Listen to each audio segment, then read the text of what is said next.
agradecer a presença de todos, né, que todos sejam muito bem-vindos. Agradecer em especial a Yaris Chiavinato, né, pela acolhida da proposta, por ela estar aqui conosco hoje a debater questões fundamentais para a nossa formação. Também queria agradecer, né, a equipe do Videofal, especialmente Rose e Diógenes, com quem eu lidei mais diretamente, e também toda a FAO, né, em nome da direção, da diretora Ana Lana. Então, apresentando brevemente, a professora Yara Schiavinato, ela é livre docente do Instituto de Artes da Unicamp, ela é vinculada ao Departamento de Multimeios, Mídia e Comunicação, é também professora plena da pós-graduação do Departamento de História do FCH, o Instituto de Filosofia e Ciências Humanas da Unicamp. Ela é historiadora de formação, além de profunda conhecedora de arquivos e coleções nacionais, fez estágio de pesquisa em diversas instituições internacionais, em Portugal, Espanha, França e Estados Unidos. Além de brilhante intelectual, com sensibilidade e atuação para temas e problemáticas diversas da história brasileira, é uma das maiores especialistas em cultura visual e história intelectual do Brasil, tendo sido uma das responsáveis pela criação do Grupo de Pesquisa Cultura Visual, Imagem e História, em 2003, um dos mais importantes fóruns brasileiros para o debate da imagem, da visualidade, de uma forma mais ampla. Um fórum que ainda se encontra ativo, e muito ativo, aliás.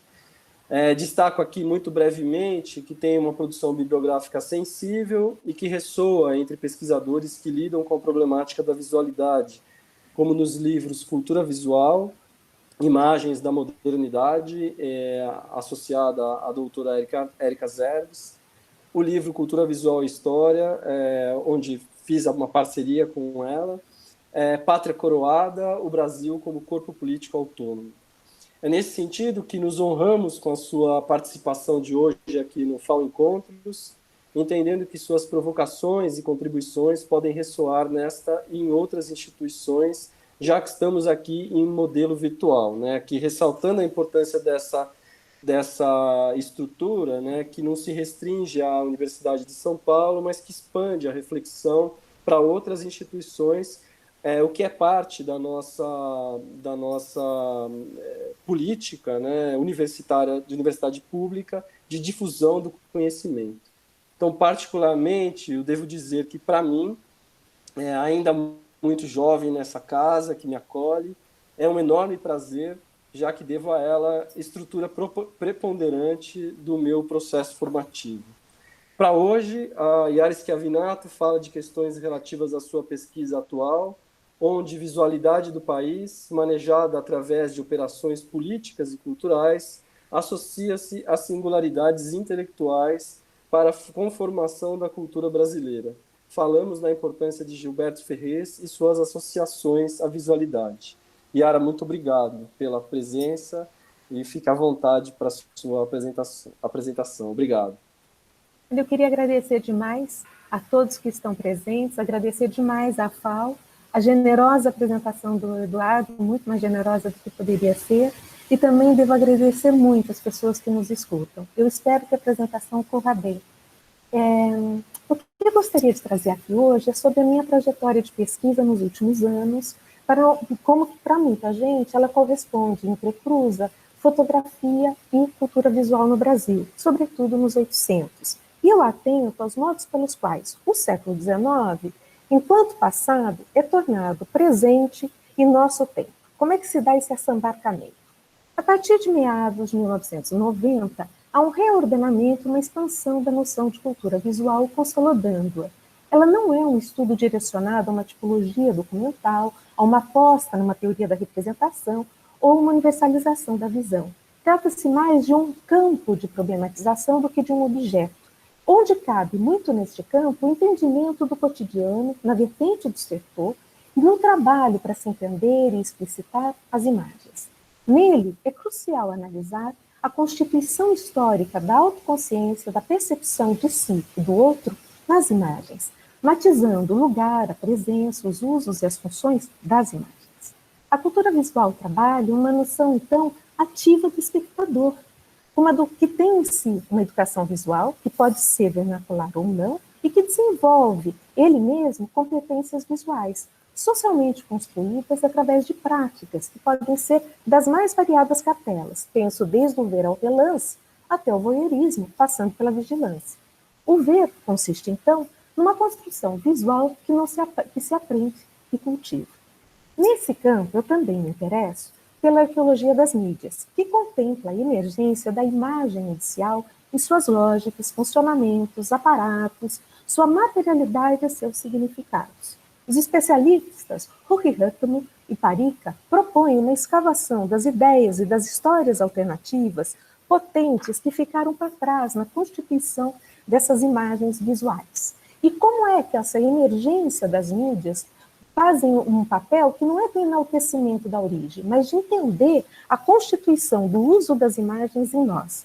Particularmente nesse sentido, eu atento à produção e à emergência de objetos visuais com novas visualidades entre o final do século XVIII e o começo do século XIX, até por volta de 1840, indagando essa nova família de objetos visuais que se dão e como é que elas vão se entretecendo a ideia de entretenimento, pondo ao mesmo tempo a questão de como é que faz, como é que eu olho, como é que é esse objeto, como é que a gente observa isso. O Jonathan Querry, estudioso, aponta uma virada epistêmica importante nesse momento, quanto à cultura da visualidade e como ela se tornou visível. Também me importa pensar essa arqueologia das mídias nesse grande tema da cultura visual fotográfica, porque ela tem uma interface com a cultura digital, que aqui nos une, e dessa sua emergência. Esses estudos se conectam colocando uma agenda de pesquisa que eu acho muito atravessada pelo tema da memória, das temporalidades e da própria historicidade. Juntos, eles concorrem para nos dar uma ideia de verdade em nosso tempo. É um jeito também meu de tentar compreender um pouco mais essa transformação radical em expansão no tempo presente, caracterizada pela performatividade dos algoritmos, plataformização e databasificação da vida, afora a mudança no regime de percepção temporal que lida com a aceleração do tempo presente e a perda de referenciais por parte das coletividades, levando a uma saturação e inflação das memórias relacionadas a um desejo de formação de arquivos, inclusive digitais. Hoje, ao final desta fala, haverá um novo arquivo. Nossa frequência nesses arquivos, com os quais corremos diariamente, ocorre de uma procura quase express pelo documento e se satisfaz com a entrega rápida da informação, que vem muitas vezes num volume enorme. Eu sou usuária interessada na democratização do acesso, da facilidade e agilidade da informação. Estamos juntos. Me parece, a mais, que é necessário pensar a lógica, a sistematização e a difusão desse documento digital numa política maior. É um exercício também para pensar o processamento da imagem, o que vai se tornando ali opaco e naturalizado. Nas duas situações que hoje eu quero enfocar aqui, que é um diálogo entre o Hercule Florence e o Afonso Toné, do Museu Paulista, bem como um diálogo entre o Gilberto Ferrer e o Marco Ferrer, eu gostaria de comentar aqui que a fotografia comparece como um dispositivo de poder com um potencial ambivalente quanto ao mundo colonial, porque ela se refere a isso, a uma forma de entender o mundo colonial e suas epistêmias, ou não, o que também tem em jogo. Falo de livros, exposições, museus e arquivos, pensando que eles não são containers neutros, tampouco são monolíticos. Eu penso nas relações entretecidas entre eles, como espaços com suas próprias estruturas e culturas que elaboram uma cultura da memória e uma política das imagens. É nesse campo que eu hoje me movimento aqui com vocês. Como vários de minha geração, cheguei a Hercule Florence por meio da obra Incontornável do professor Boris Kosoy. Se você nunca ouviu falar do Boris Kosoy ou do Hercule Florence, dá uma googlezinha que você vai achar aí rapidinho. Se for necessário, na hora da conversa, você me chama e eu te localizo melhor esses dois autores. Ora, o livro do Boris Kosoy, que aqui nós vemos na terceira edição, editada pela Edusc, de 2006, é um livro fundacional, como documento e como obra historiográfica da história da fotografia no Brasil e da qual maneira, na configuração identitária de uma história da fotografia na América Latina. Eu acho isso muito importante de ficar claro. E é bom dizer também que, a partir dos anos 2000, houve uma mudança na compreensão do estudo desses sujeitos que protagonizaram a fundação do fotográfico em suas múltiplas emergências, do qual o Hercule Florence é um deles, ao lado do Niepce, ao lado do Talbot, do Daguerre, do Bayard. Há uma revisitação do conjunto das obras desses protagonistas, desses tais fundadores, no viés da cultura visual. Por exemplo, matizando a noção de espetáculo e uso das imagens muito maduro em Daguerre para o começo do século XIX. Ele é um grande pensador sobre as formas de espetacularização da imagem.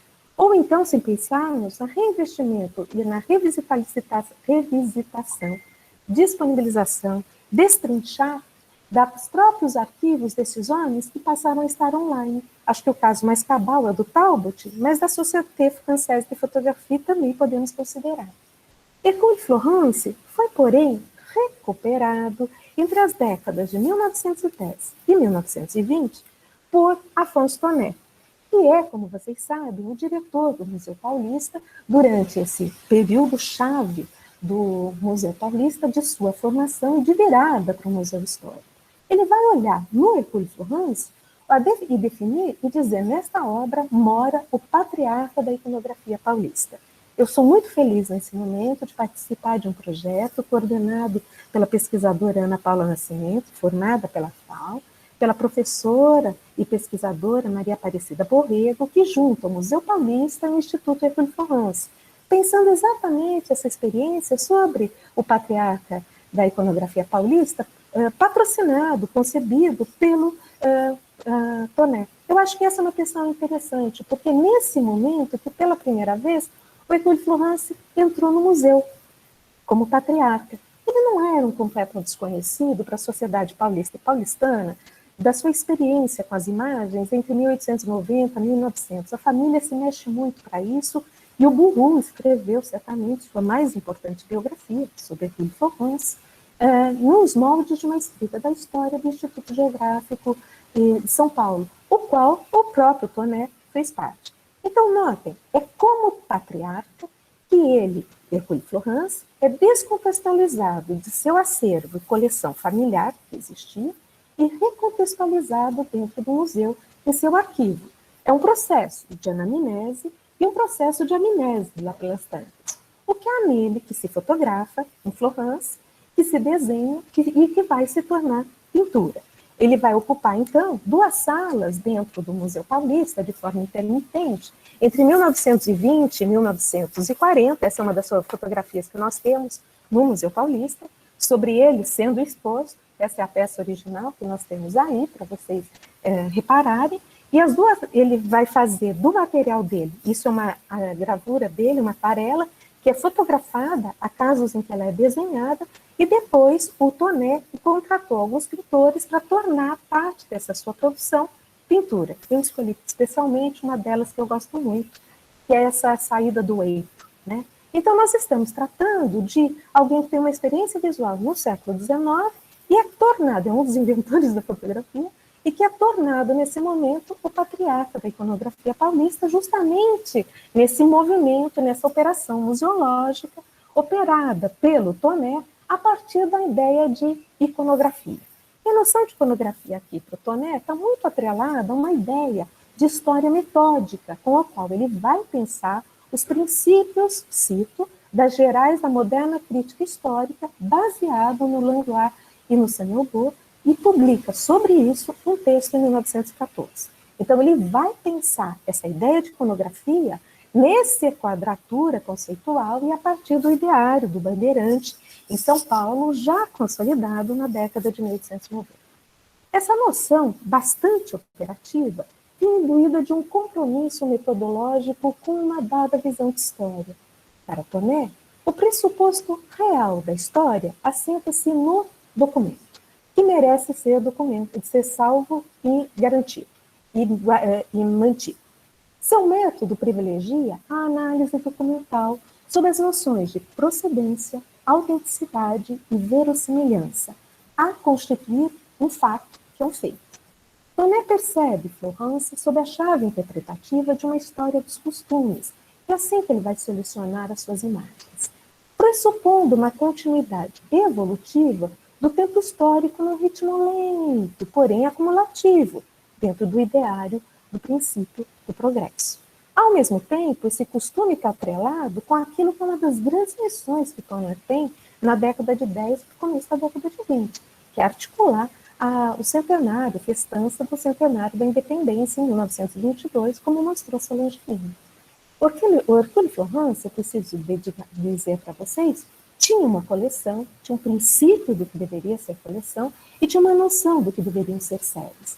Mas o modo como o Toner faz, ele modifica a ideia de série a favor de colocá-la dentro do museu. Eu acho que essa é uma coisa muito importante, porque ele vai pegar os desenhos, as aquarelas do Florence em relação a Campinas, essa região onde eu estou, fisicamente eu estou na minha casa em Campinas, mas com o qual ele vai repor essa produção imagética que nós estamos vendo aqui, que virou, vamos dizer, de fotografia que foi feita da obra do Florence, a pintura, dentro do espaço museologizado. A gente pode recuperar isso através do estudo dele, do Guia da Secção Histórica do Museu Paulista.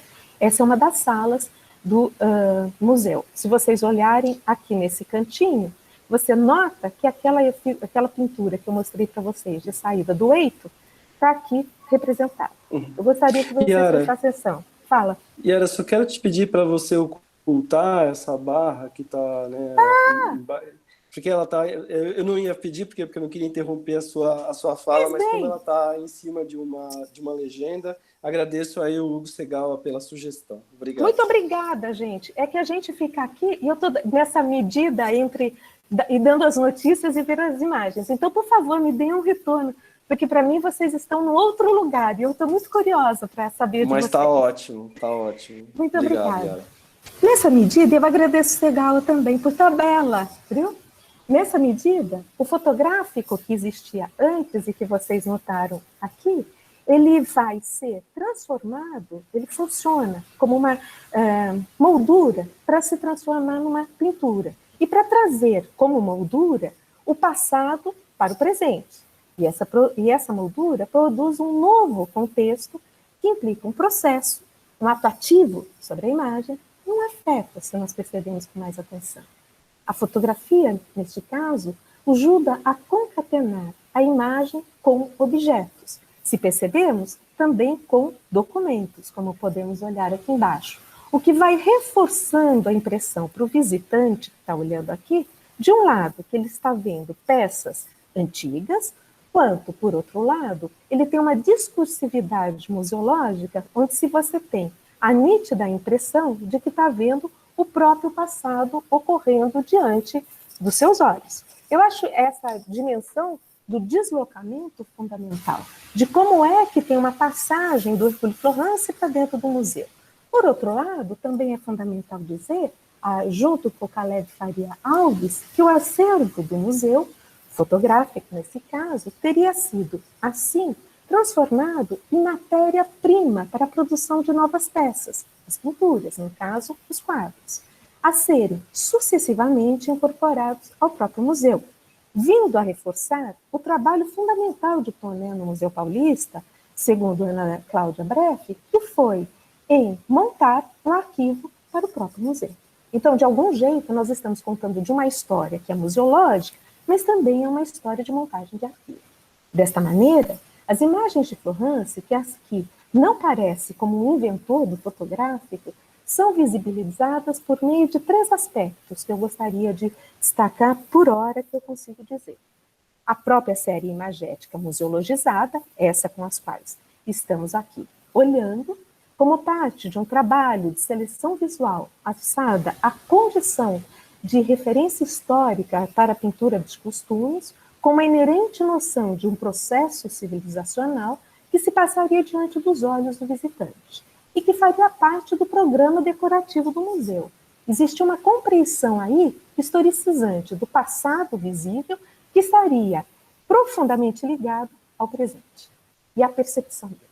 O segundo aspecto dessa tríade que eu estou apontando, dessa relação de entrada ao museu, seria o próprio museu que se coloca na condição de arquivo, ao encomendar e expor as obras à olha, estabelecendo uma narrativa histórica centrada nos costumes dos tropeiros, das mansões, da penetração do território e a conquista de rios e das fronteiras, como feito paulista do passado, que se faz brasileiro, isso é fundamental, cujo núcleo articulador estava na figura do Bandeirante. Outro aspecto correspondente a esse processo quer dizer sobre a arquitetura do museu e sua própria tipografia, pois a ordenação espacial que olhamos aqui das salas, consagradas à reprodução dos mais antigos documentos iconográficos conhecidos de São Paulo, vai dizer o Toné, traduziriam o próprio aspecto da vida da província de São Paulo. A verossimilhança histórica, nesse caso, das imagens, viria reforçada em função da disposição espacial do museu. Essas duas salas que nós estamos olhando, tinha uma noção geográfica, uma imaginação geográfica nelas, ativada, e ficavam, ao mesmo tempo, ao lado da sala de cartografia, o que reforçava esse sentido documental e histórico para o visitante que via, enfim, o museu. Assim, Florence foi convertido no patriarca da iconografia paulista, pelas mãos de Toné.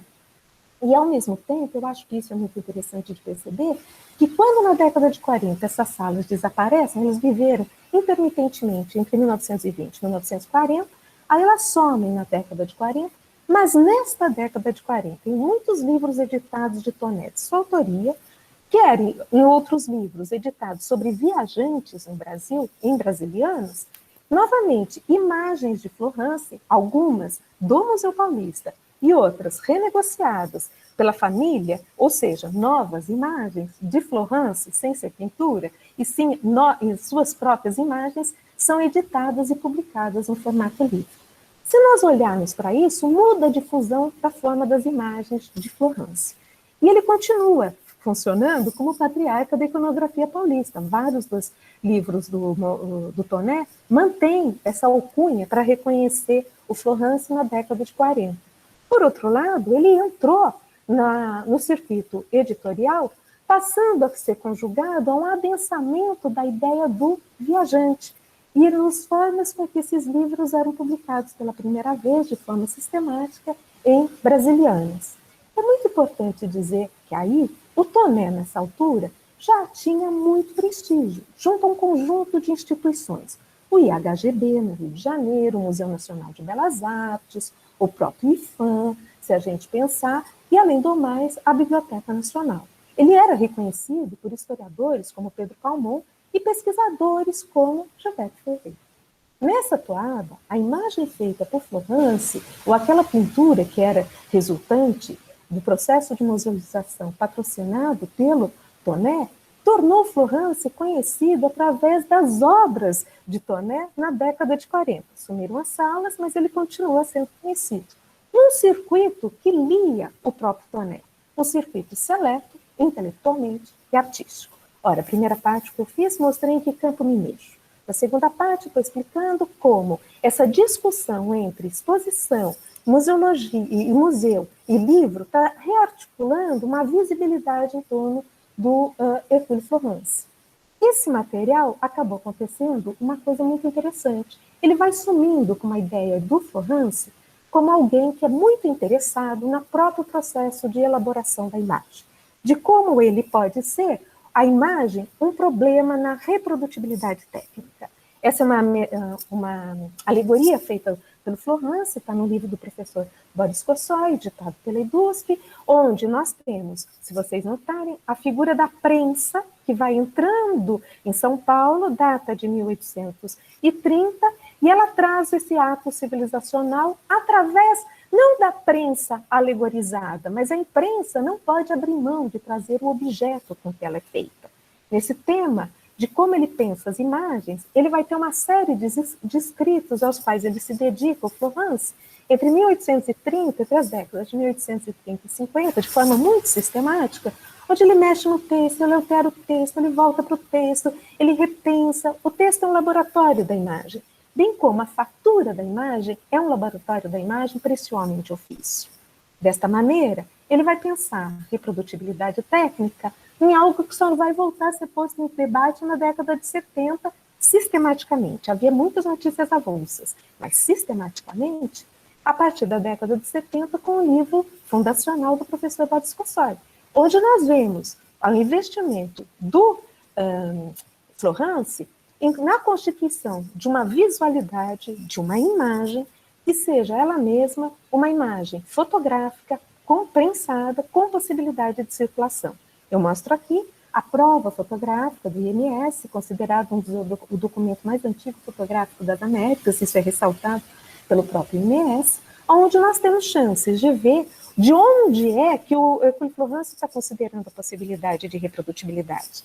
A imagem tem que ter portabilidade, a imagem é possível de ser trocada, a imagem tem que ter mobilidade, à medida que ela pode ser um rótulo, ela pode substituir essas figuras que ela está patrocinando e de algum jeito vendendo, negociando, por outras que poderia ser uma perfumaria, que poderia ser bolsas e assim por diante. Ele está pensando a imagem na possibilidade de reprodução dela, de modo que o fotográfico ali cabe.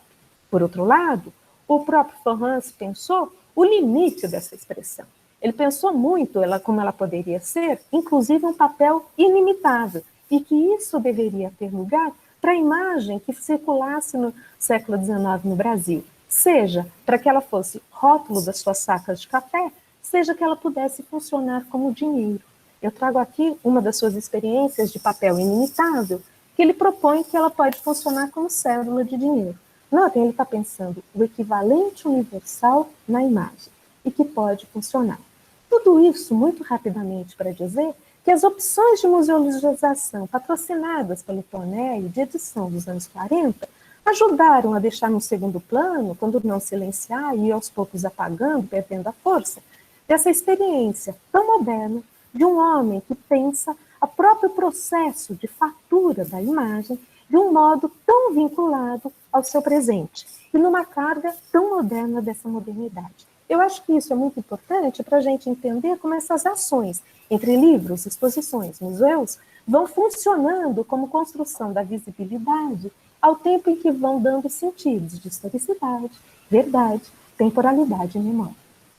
Nesse sentido é que eu decidi fazer uma passagem de estudos.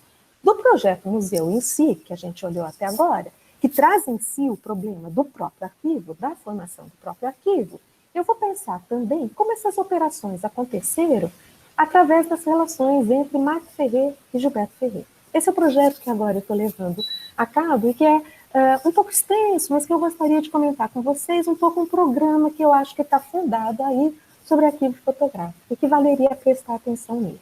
O Certeau já nos ensinou, nesse sentido, para pensar o arquivo, que ele é o ponto de partida e a condição de uma nova história.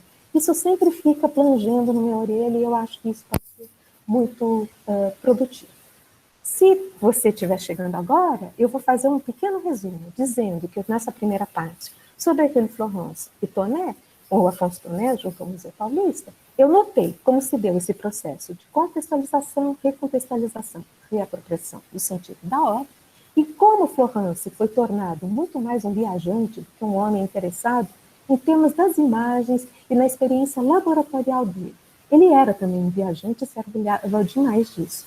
Mas há muitas relações das conversas entre coleção e imagem do que ele aprendeu, do que parece à primeira vista. Logo, logo, eu espero estar publicando esse texto indicando isso. Então, motivada por esse cenário de problemas que eu até aqui fui levantando com vocês sobre as relações entre museu, exposição e livros e mercado editorial aí junto, eu fico motivada a pensar as relações entre coleções de imagens fotográficas que também dialogam com o topos do viajante, que é o que vai acontecer com o Marc Ferrer e o Gilberto Ferrer. Vale dizer que o Gilberto Ferrer patrocinou e organizou a divisão dos arquivos da família sobre as imagens. É ele que negocia a passagem da sua coleção de Marc Ferrer, uma longeva coleção que vem do século XIX, em 1998 ela migra para o IMS, bem como ele negocia a sua própria coleção, o seu próprio arquivo, do pai e do tio, do Júlio e do Luciano Ferrer, para dentro do Arquivo Nacional. Então, há uma partição, uma redefinição de acervos sobre uma história da fotografia no Brasil. São esses os dois, para quem não conhece, o Gilberto Ferrer e o Marc Ferrer. É incrível, né? É uma história de família. Isso é muito importante. O Gilberto Ferrer, esse senhor aqui, muito longevo, ele vai fazer com que o arquivo vire uma explicitação do que é o lugar da imagem fotográfica. É isso que eu quero mostrar um pouco mais para frente. E ele vai organizar um processo de sistematização da memória fotográfica em arquivo. Penso que é importante dizer que ele consolida uma série de ferramentas e constituintes para nós entendermos o que é um arquivo fotográfico. E como esse arquivo fotográfico, eu adicionaria, vem carregado de uma série de práticas de um ideário colonial e suas epistemes, ou não, que vale a pena a gente prestar mais atenção. Então, o Gilberto Ferrer organiza, esse senhor, organiza um arquivo pessoal com muitas dimensões sociais, então é um arquivo pessoal com muitas dimensões sociais, só para ficar claro. E, ao mesmo tempo, é um arquivo de um homem de elite. Ele circula muito bem pelo Rio de Janeiro dos anos de 1940, 1950. Ele é um bibliófilo, o Midlin ele é um caro amigo, ele participa da compra e venda de imagens e livros entre os anos 40 e 50 com antiquaristas no Rio de Janeiro, e ele é um homem que, desde logo, participa e estuda dentro da Biblioteca Nacional, é um conselheiro do IPHAN, o que eu acho muito importante deixar claro, entrou no lugar do Astro Rodrigues, o que também não é pouco, e, por outro lado, ele é um sujeito que teve um trabalho junto ao Instituto Histórico Geográfico Brasileiro e a Casa Rui na definição do que são os viajantes. Então, é uma figura de muita circulação no Rio de Janeiro nesse período e que vem de uma vida muito abastada, em função dos negócios de família que seguiram sendo em torno das imagens. Eles são grandes distribuidores de cinema no Brasil desde os anos de 1910. Então, notem que volta ao meu interesse da arqueologia das mídias, mas ele repõe o interesse de como é que se pensa a imagem em vários patamares. Acho que essa é uma noção muito importante da gente olhar para dentro do Gilberto Ferrer e do jeito que ele vai trabalhar com o Marco Ferrer. A Maria Inês Turazzi já nos disse uma coisa, desculpa, eu peço desculpa, não tenho acento circunflexo, onde ela destaca para a gente que o Marco Ferrer é uma figura-chave, só para a gente entender quem foi que o Gilberto escolheu, né? Que não é só uma seleção de família, é uma seleção de um vetor de produção das imagens e negociação das imagens. E ele tem essa herança familiar que ele vai sistematizar. O Marco Ferrer é um dos grandes modos de olhar o próprio século XIX. Ele é um dos modos de constituição da imagética da memória histórica do século XIX. Então, é nesse sentido que eu quero entender essa relação entre o Marco e o Gilberto Ferrer. Vou dar aqui uma das minhas hipóteses, ainda muito preliminar, eu peço licença para isso, para dizer como essa filtragem pode ter acontecido. Pensem comigo que essa é uma imagem do Marco Ferrer, ela está presente na Biblioteca Nacional Digital. Eu lembraria para vocês que ela tem muitos dados, o nome Marco Ferrer, sinalizando a assinatura, o nome da obra, que é uma fotografia em cartão do Corcovado, as formas como nós podemos localizar o negativo dessa imagem dentro da Biblioteca Nacional, a referência de onde ela se encontra fisicamente, o índice da própria Biblioteca Nacional, o carimbo dela, e isso que eu acho muito forte no Marco Ferrer, que é esse trabalho de constituição de uma imaginação geográfica a partir das suas imagens, como vai dizer a Natália Bruzuela, mas que tem um destaque, me parece, para o caso do Rio de Janeiro, para o trabalho com as encostas, uma espécie de iconografia das encostas que ele está levantando e com a qual ele está trabalhando. Nesse cartão, eu acho que é visível como tem um efeito de espetacularização, de baixo para cima, nós temos essa variação de cor, nós temos esse agigantamento atrás dos montes, né? De maneira que nós temos uma impressão muito espetacularizada da imagem. Gostaria de dizer que o espetacular aqui não é simplesmente uma grande eloquência, ele é um funcionamento imagético de uma gramática, de uma sintaxe, dentro de específicas conjunturas da própria imagem. Isso também aparece nisso que é um dos grandes temas de fotografia do Marco Ferrer, o pano de açúcar. Que, de novo, reparem, nós temos essa iconografia que eu estou chamando um pouquinho de atenção, do lugar das encostas com os quais o Marco Ferrer vai trabalhar. E que nos povoa muito quando nós pensamos no Rio de Janeiro. Né? Isso reaparece no álbum Brasil, de 1899. Tem várias versões desse álbum. No entanto, isso é forte nesse álbum, no sentido de que ele espetaculariza, de novo, essa ideia do que é o século XIX e sua visibilidade. ou como ele vai representar o Dom Pedro II, mostrei aí, numa grande fotografia dentro da própria cidade do Rio de Janeiro. Então, a fotografia do imperador aparece aqui, pós-Guerra do Paraguai, com uma moldura, uma outra moldura, que é a próprio comércio, não é um comércio pequeno, uma drogaria Granada, e ainda a moldura por fora, toda ela bem montada, bem desenhada, de maneira que nós prestigiamos a figura do imperador. São vários artifícios com que nós vamos espetaculizando essa figura tão central. Ou nessa imagem, com a qual se trata da entrada do trem, da ferrovia, dentro da serra, e onde, de novo, o Pedro II aparece no primeiro plano, embaixo, e em cima nós temos os trabalhadores. E a própria obra que está sendo feita, a entrada do trem que está acontecendo, ela aparece como um modo de mostrar o quanto essa civilização, o quanto esse império está adentrando e domando a natureza. Eu gostaria só de lembrar que isso é uma tópica muito comum em fotografias que tratam do mundo colonial, onde eu exponho os trabalhadores, quem faz, quem patrocina e a infraestrutura que está sendo criada. Por outro lado, essa noção espetacular reaparecia numa imagem dele, que eu acho muito importante, que é a da exposição antropológica de 1882, onde, de novo, notem, ele trabalha para essa exposição, esse material vai para a Exposição Universal de 1889, e depois parte desse grande material etnográfico é vendido para a marquesa, uma marquesa Laurinda Lucinda, de Valença, que vai migrar para dentro de um museu em Leiden. Então, esse processo de espetacularização que eu estou tentando mostrar que existe nas fotografias dele, migraram para a nossa impressão do que é a memória histórica do século XIX.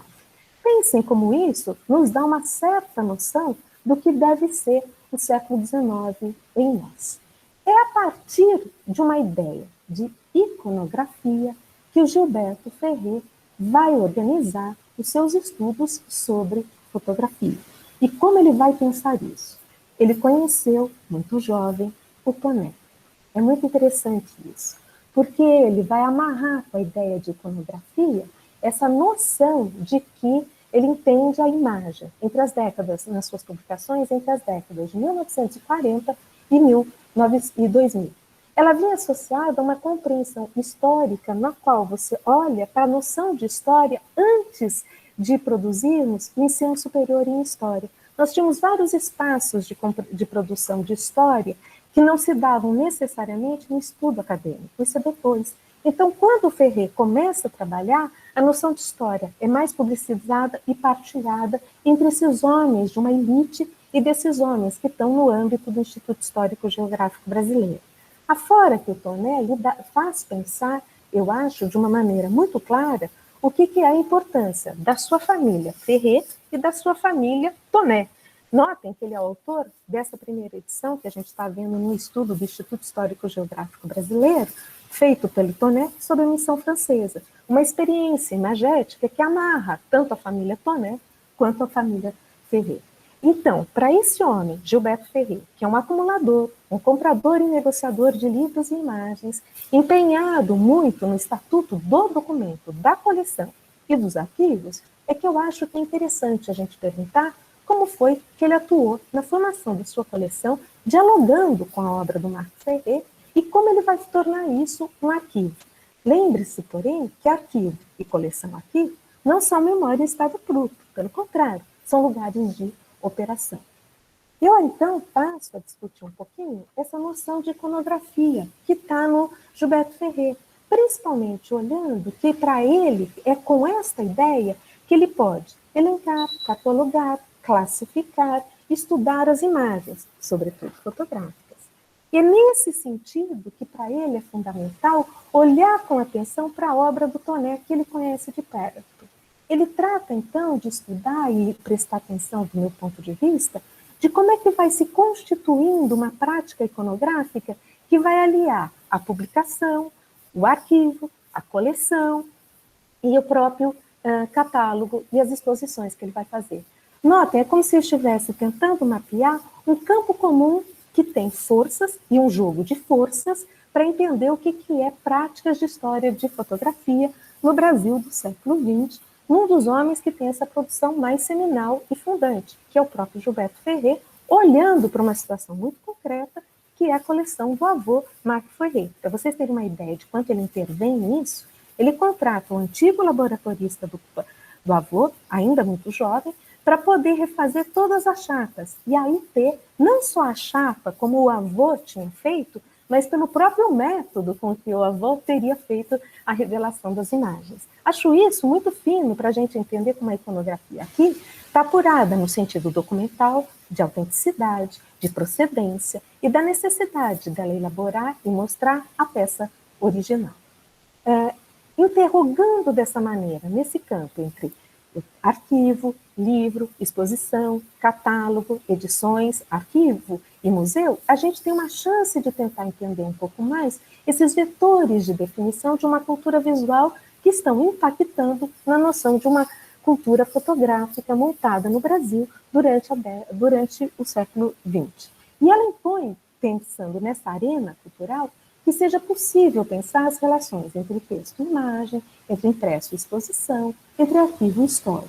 Isso faz com que seja possível olhar com atenção para as zonas de contato, para as reapropriações, passando por silenciamentos, apagamentos, fraturas, rupturas, descontinuidades, e como se deram as eficácias em torno da montagem desses arquivos fotográficos que embasam a nossa história da fotografia. Como é que eles organizam uma história das imagens para nós e como eles organizam uma história de visibilidade das imagens em sua historicidade.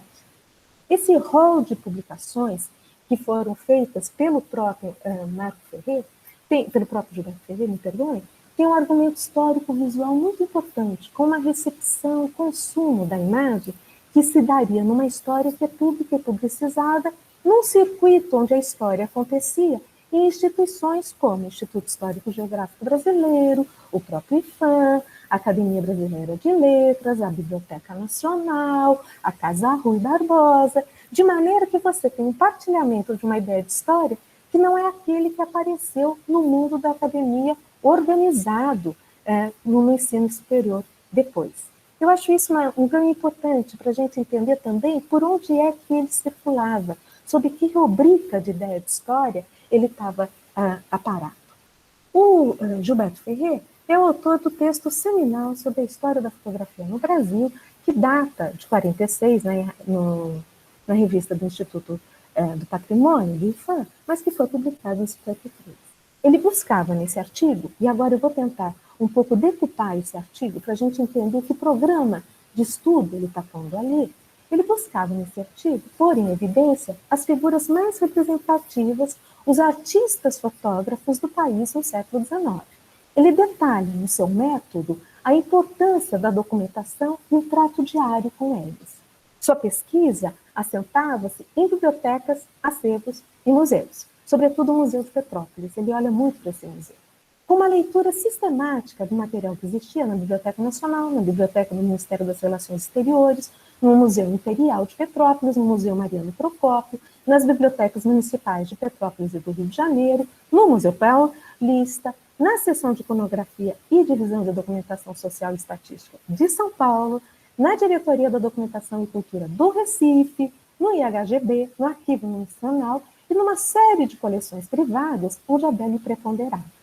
Notem como ele vai cruzar essa documentação com mais dois grandes eixos documentais, o Almanac Lainer e os jornais do período, os periódicos, no tempo que a gente não tinha base de dados da BN para fazer as consultas. Então, ele é considerado um assíduo frequentador da BN, da Biblioteca Nacional. Ele conhece de perto, ele trabalha muito lá.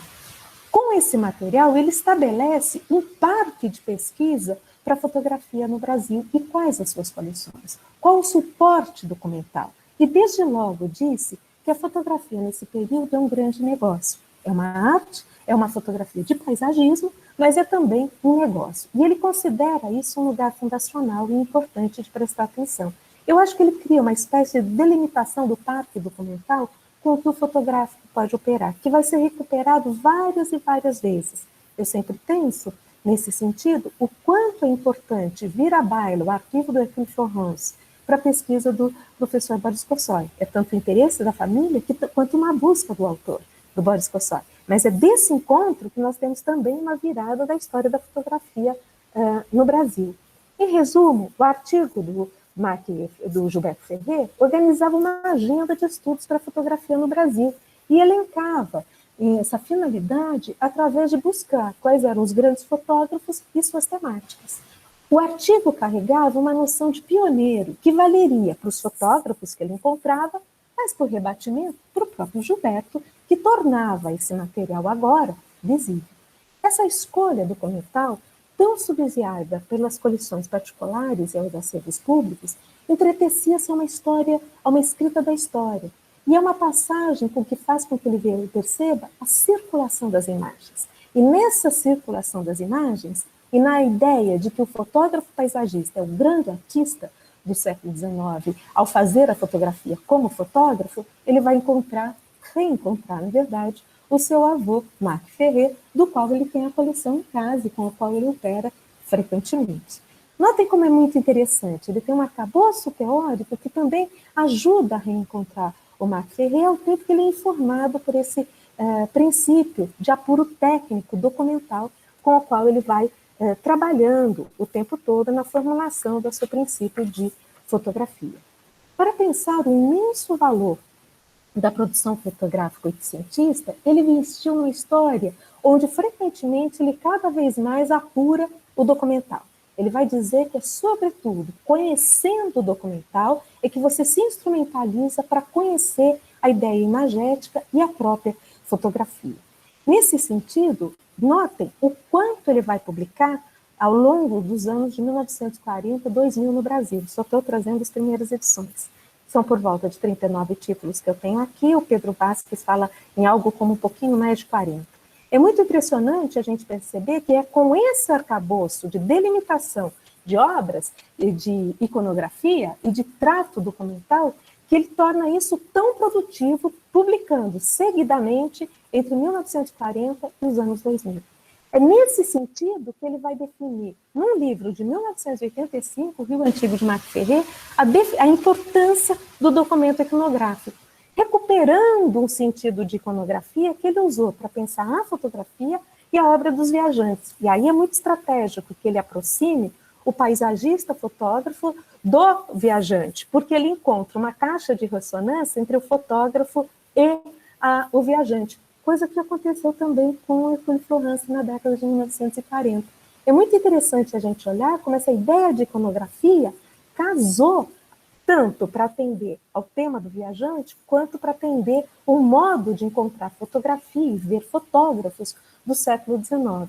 E à medida que o fotógrafo vai ganhando força, porque é conhecido documentalmente, ele é considerado autor das suas fotografias, ele é alçado a essa condição.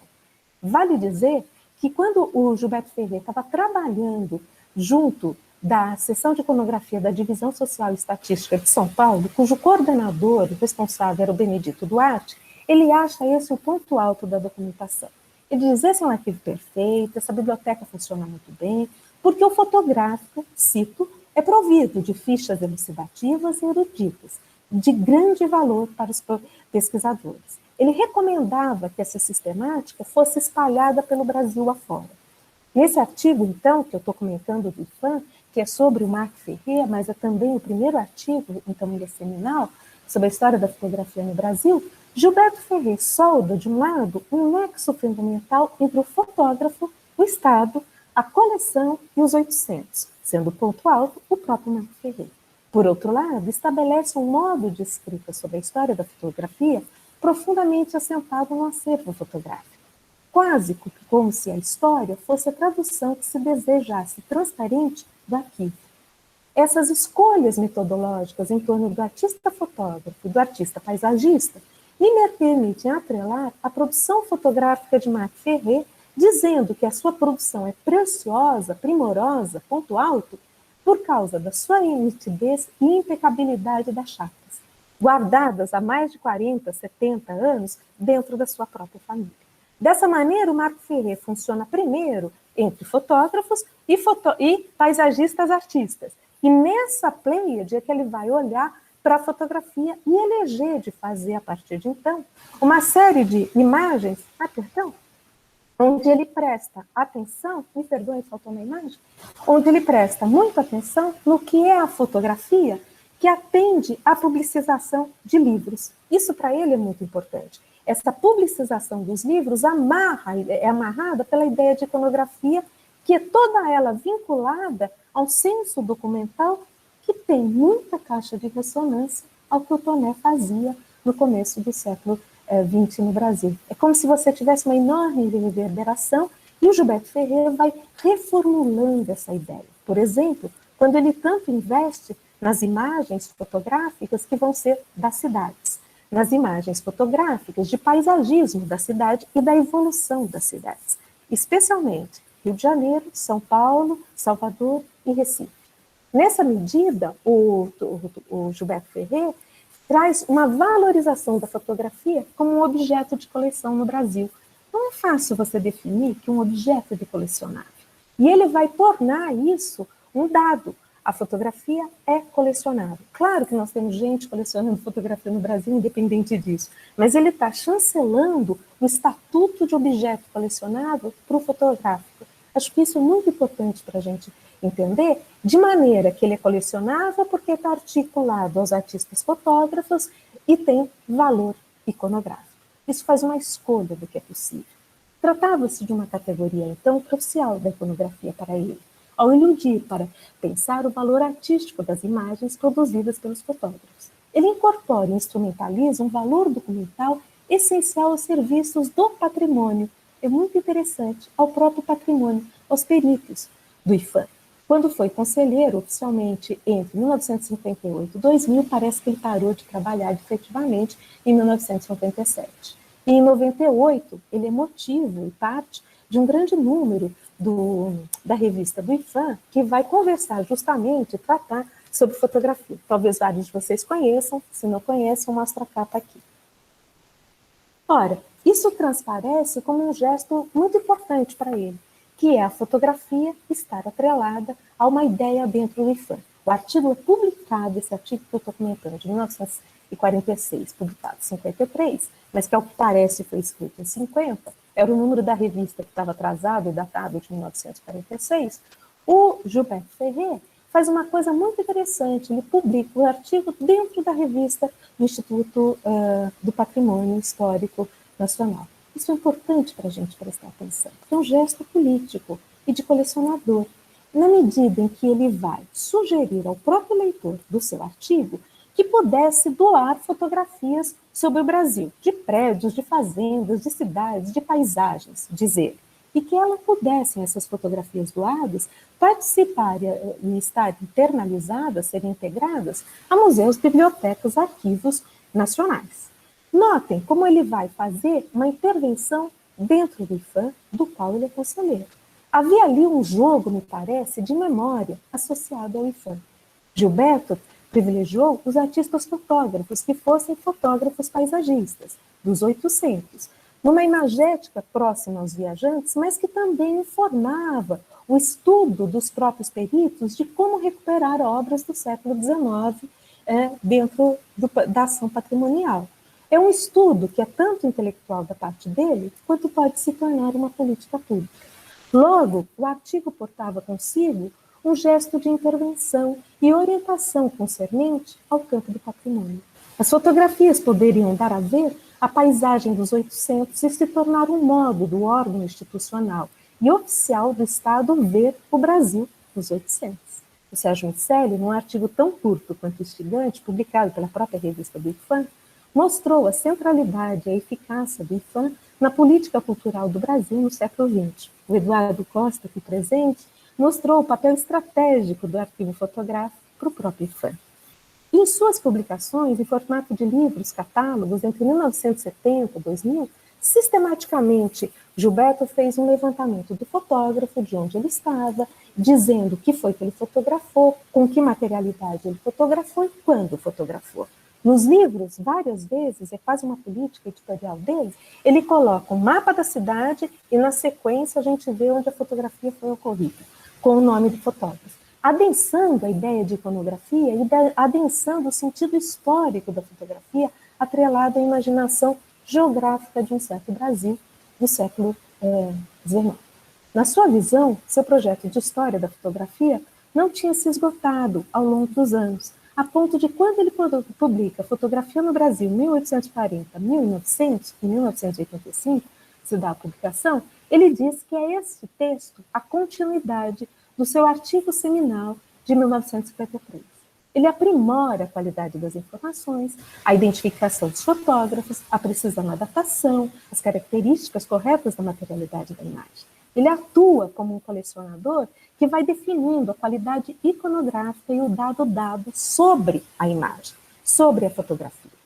Então, para o Gilberto Ferrer, me parece, ele vai se tornando o IFAM parte dessa estrutura. E não é à toa que quando em 1998 se faz esse número da revista do IFAM, dedicado à fotografia, em 1998, estruturado e organizado pela Marina Esterhazy, especialista em Marc Ferrer, o Gilberto Ferrer, ele mesmo, é um pouco tornado um servidor do Estado muito dedicado, nome com o qual ele tinha nomeado o seu avô no texto de 1953. Aí um paralelo entre autor e objeto, mostrando a dedicação deles no estabelecimento de um patrimônio do arquivo fotográfico no Brasil e nas formas de escrita da sua história possível da fotografia. Ora, é muito importante dizer que nós vamos viver, a partir dos anos 70, uma virada nas formas de escrita da fotografia no Brasil. Um dos seus elementos é certamente o livro do professor Cláudio Spossoi, mas é também a organização de um campo da história da fotografia, ao tempo em que se organiza, vale dizer, uma discussão e uma política pública para o fotográfico, a partir da Funarte, sendo uma das figuras-chave desse processo o Pedro Vasques, que foi tão próximo, foi tão próximo que o Gilberto faleceu, ao professor Gilberto Ferrer. Notem como nós temos uma entrada e uma migração mais ainda dos princípios de arquivo e de coleção e de noções de fotografia para dentro do Estado através da Funarte, no sentido do arquivo fotográfico ser fundamental, da coleção fotográfica ser fundamental, como um modo, expediente fundante da escrita da história da fotografia. Isso não é pouco. Isso é um modo de dizer que o documento rege, mas é um documento visto a partir dessa ideia de iconografia com a qual ele vai burilando ao longo do século XX todo e com a qual ele vai enxergando o Marc Ferrer. Por outro lado, me parece que o Gilberto Ferrer assume aí, na condição de colecionador e de alguém que escreve uma história, o papel de um mediador sobre os acervos fotográficos do Brasil, sobre quem são os fotógrafos e os traz à baila dentro de exposição que ele faz e da sua produção de livros, que é tão alargada. E nesse sentido, ele vai nos dando o que é uma espécie de plataforma comum, basilar, sobre o qual decolamos para pensar o campo da fotografia no Brasil. É um texto seminal que também faz o papel de ser um texto de definição de um programa de fotografia e do arquivo fotográfico no Brasil. Ora, se isso procede, a gente pode se interrogar, então, sobre os efeitos nisso no próprio Marc Ferrer. Eu acho que isso é muito interessante, porque o Marc Ferrer vai ganhar um acento e uma noção de paisagismo que existia nele, mas que não era única. Por exemplo, eu tentei, na minha hipótese, aqui apenas esmiuçada, mostrar como tinha um senso muito espetacular nele, que ele elaborava conjunturalmente e que estava num conjunto de imagens e que transpassa para nós no século XX. Nesse sentido, também, o Gilberto Ferrer enfatiza os negócios da fotografia, mas menos presta atenção nas formas de projeção da fotografia do Marc Ferrer, nas formas como elas circularam em dinheiro, por um exemplo, em papel moeda, ou nas formas como elas foram expostas em vários lugares, em várias formas de vitrines, que davam muita força e prestígio à fotografia no século XIX. Nas exposições universais, nas exposições nacionais, por um exemplo, ou na exposição antropológica. Isso vale para a gente entender como é que você, naturalizando as imagens do Marc Ferrer, e por outro lado, quando elas são naturalizadas, que compactuações, que pactos nós vamos fazendo de entender o que é opaco e o que é naturalizado nessas imagens, de memória histórica visual, trazemos do 19 para dentro do 20. E que forças de permanência elas passam a ter. Juntos e separados, Mark e Gilberto podem ser um objeto de estudo, que é isso que eu estou pleiteando, no qual se compreende a visualidade como um fenômeno social e se pode indagar as condições históricas da cultura visual, pensando-se mesmo na constituição histórica do visual e na construção visual da história, para pensar na chave do Nietzsche, com destaque para a coleção, que se torna arquivo. E o próprio arquivo é lugar de produção de conhecimento. Eu queria aqui trazer para vocês um exemplo do quando o Gilberto Ferrer não tinha pensado ainda, organizado de vez, as suas definições da imagem fotográfica na chave dessa documentação. Ele vai ter, isso é uma separata no Museu de Petrópolis, de 1948, onde ele está mostrando a estrada de ferro do Príncipe do Grão. Ou seja, como é que você sai do Rio de Janeiro e vai para Petrópolis. É sobre isso que trata o texto. E nesse texto, por um exemplo, ele tem uma passagem que é à esquerda, belo exemplar de Jequitibá. Isso é fantástico para se nós podemos pensar. Por quê? No critério que ele vai finalizando, organizando, sistematizando classificação de iconografia, esse texto para no Passos, no Pereira Passos, porque ela deixa de ter uma informação histórica para ter uma informação que é da forma da apreciação. Isso é mais forte ainda nessa imagem muito conhecida do Marc Ferrer. O livro está muito carcomido, a imagem é ruim, mas o livro está muito carcomido, o que impede que a qualidade seja mais trabalhada e eu preciso de um fotógrafo profissional para isso. Mas a legenda que a gente vê nessa imagem diz assim: vistas das numerosas ilhas que iam desfilando diante dos olhos maravilhados dos viajantes, que, conforme a nacionalidade, comparavam a Bahia ao Golfo de Nápoles e aos lagos suíços ou da Suécia, a Baía de São Francisco, a Constantinopla, ou ainda a todas misturadas. Notem que esse não é um texto daquilo que nós vamos ver consagrado para a noção de arquivo que habita as publicações e os livros do Gilberto Ferrer, porque ele vai apurando a ideia de iconografia como uma ideia documental, e essa ideia documental funciona como uma fichinha, que está no arquivo e que está no livro, e por el qual a gente organiza um conhecimento sobre a história da fotografia e a própria fotografia dos 800, trazendo do 19 para o tempo presente, através desses expedientes e operações que operaram entre o livro, a exposição, o catálogo e o arquivo. Aqui o arquivo, para mim, é uma figura-chave, porque ele é produtor de conhecimento, ele é o início de uma nova história. Lembram como nos disse o Sertor? E ele também é uma potência para pensar as permanências de dadas visibilidades. Por isso que eu acho que vale a pena investigar essas relações. Nesse engate tão produtivo que me parece que existe entre o Marc e o Gilberto Ferrer, lança a luz lá pelas tantas para poder prestar um pouquinho mais de atenção na discussão sobre como nasceu uma arqueologia das mídias no Brasil, que passa por um dos grandes contratadores e comercializadores, pessoa que divulgou no Brasil, o primeiro cinema e o próprio cinema. É disso que vem a riqueza da família Ferrer, basicamente, é uma grande riqueza, um dos grandes meios de produção de riqueza para eles, ao longo do século XX. É também um modo de interrogar como foi que essa fotografia referente ao século XIX pode ter tido usos no arquivo do IPHAN e dentro do IPHAN, porque o IPHAN, nós sabemos, é uma espécie de arquivo morto do patrimônio brasileiro. Eu me pergunto ainda como é difícil definir o documental nessa noção de imagem fotográfica. E nesse conjunto de reflexões que eu faço sobre a imagem fotográfica e o arquivo, eu tento, para mim, ao menos, tentar compreender gestos nossos tão cotidianos, que hoje acontecem em escala planetária. De um lado, vocês bem sabem, nós temos aqui os nossos mobile, os nossos celulares, que nos tornam rastreáveis, mas também nos tornam fotógrafos amadores em escala planetária. Bem como nós somos, em todos os nossos dias, produtores de arquivo. Enfim, se você quiser, o que eu estou tentando olhar é como uma genealogia, como um trabalho de escavação para tentar entender como foi que gestos hoje tão cotidianos, arquivo e ser fotógrafo, podem contar sobre figuras identitárias e que elas podem aludir ao Brasil. Muito obrigada pela atenção de vocês, desculpem falar tanto.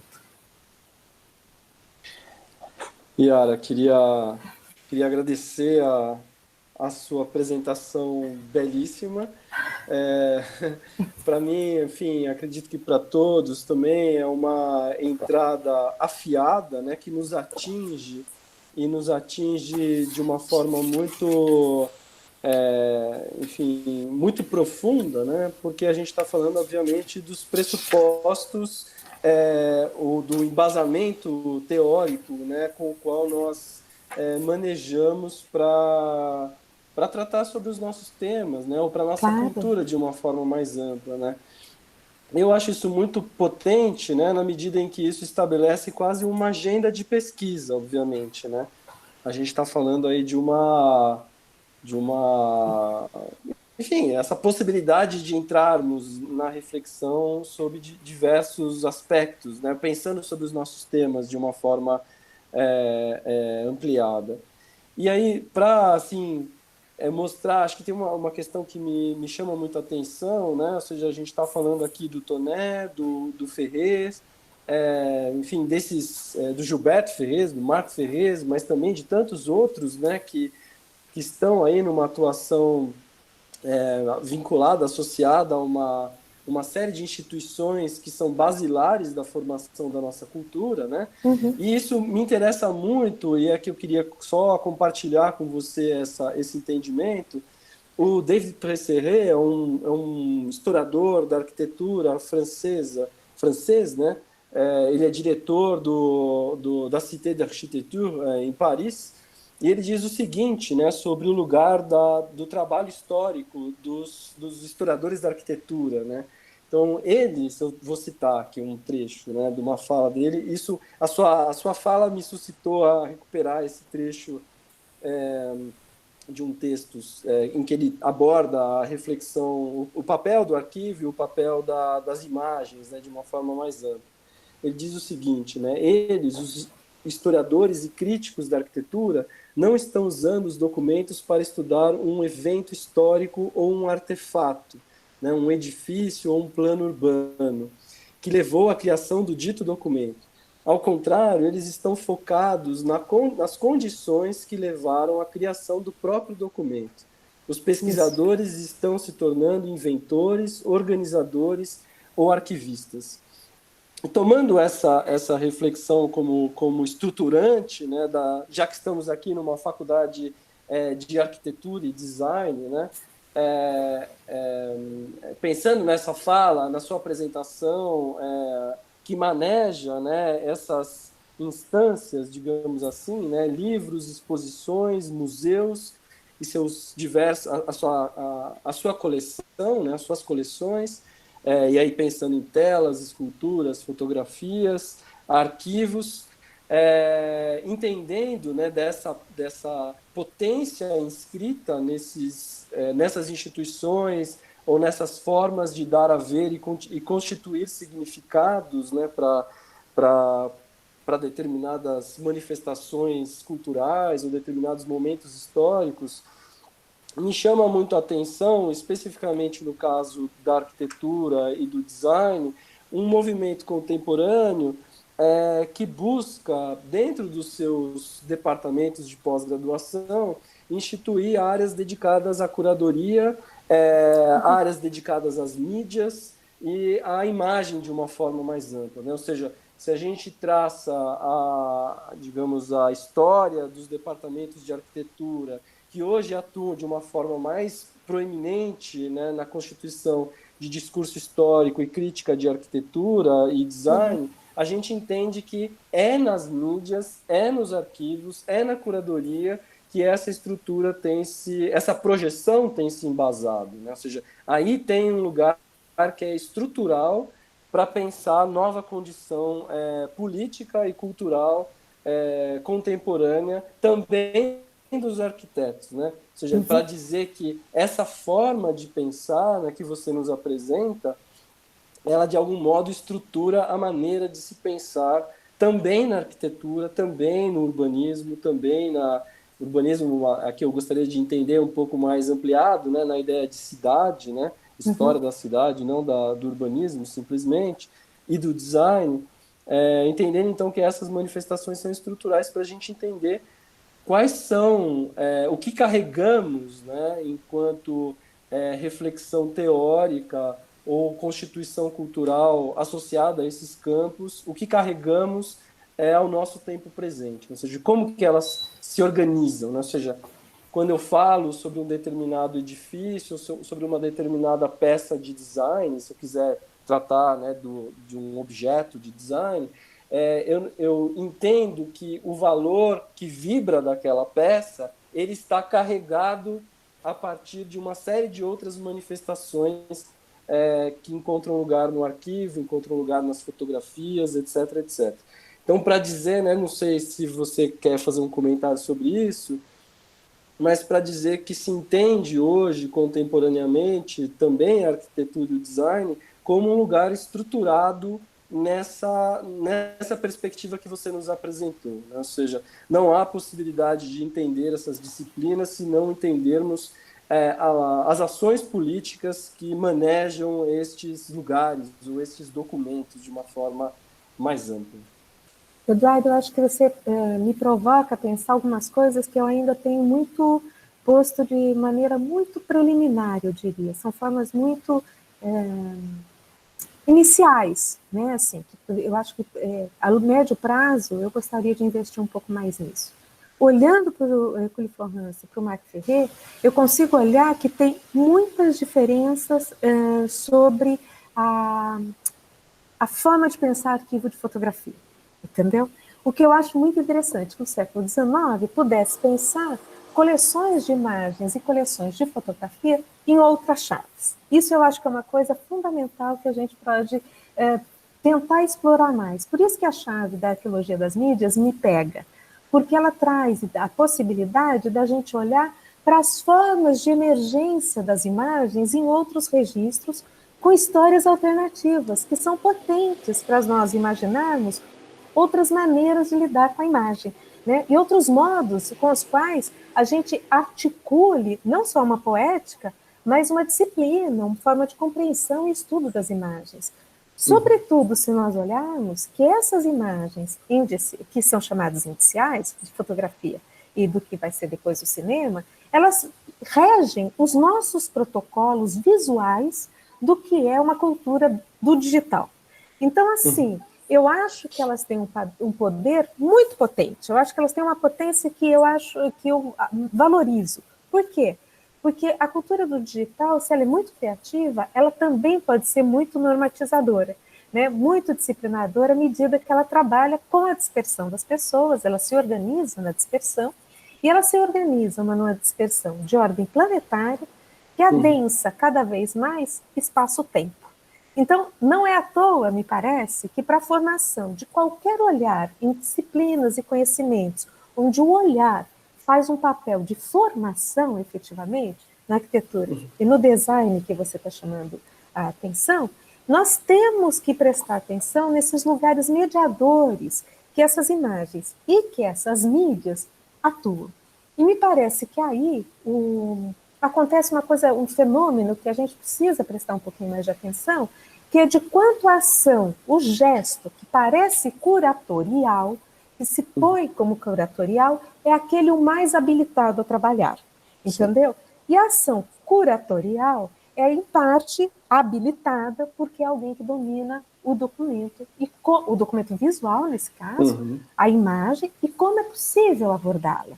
Então, nós estamos falando, eu acho, de regimes de arquivo com historicidades, temporalidades atravessadas e operações de memória e esquecimento muito significativas, e com os quais nós temos que, de algum jeito, me parece, ao menos ter ciência sobre isso, porque define muito o modo como nós operamos, desde o meu cotidiano, desde o modo como nos relacionamos aqui, nesse momento pandêmico, isso é absolutamente claro, todo mundo fez encontrinho online, né? Assim, todo mundo comemorou algum aniversário, então isso perfaz uma estética do cotidiano, uma retórica do cotidiano, e repõe o adensamento espaço-temporal, por isso que eu acho que o tema da temporalidade aí é de primeira grandeza. Quanto refaz a própria experiência do que é mídia.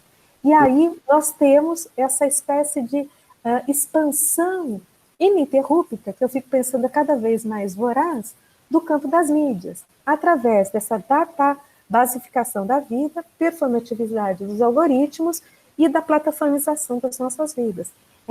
Talvez eu tivesse que explicar muito isso se fosse ao vivo, mas com tudo que está nos acontecendo aqui agora, online, fica claro para todo mundo que é disso que nós estamos operando. Exato. Concorda? Então, o que eu sinto é que, de algum jeito, há um deslocamento dos sentidos de arquivo no século XX, e que também nos pega tanto hoje, porque a gente vive essa virada radical dele, né?